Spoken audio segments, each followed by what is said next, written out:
Because in our enthusiasm to dominate nature and to produce more material goods, we have transformed means into ends.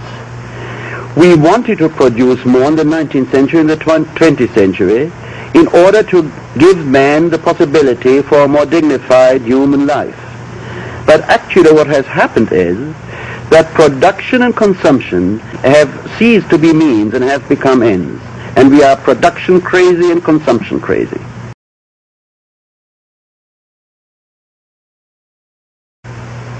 I think his work is to a large extent meaningless because he is not related to it.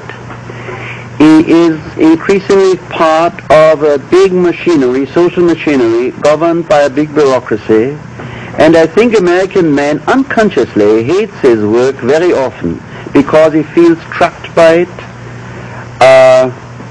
imprisoned by it, because he feels that he's spending most of his energy for something which has no meaning in itself.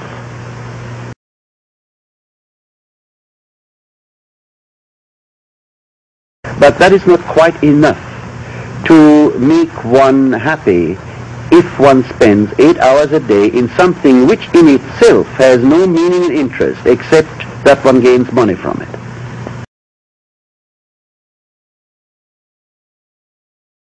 Well, there is a creative pleasure which, for instance, the artisan in the Middle Ages or in a country like Mexico still today has, namely the pleasure of creating something.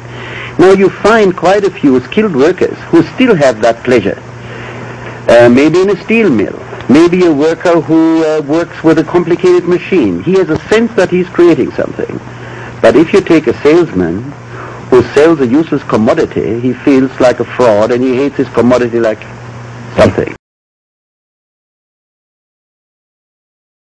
Useless is a relative term. For instance, if in order to make his quota he has to make people buy things of which he knows they shouldn't buy them, then indeed, in terms of the needs of these people, they are useless, even if in themselves they are all right.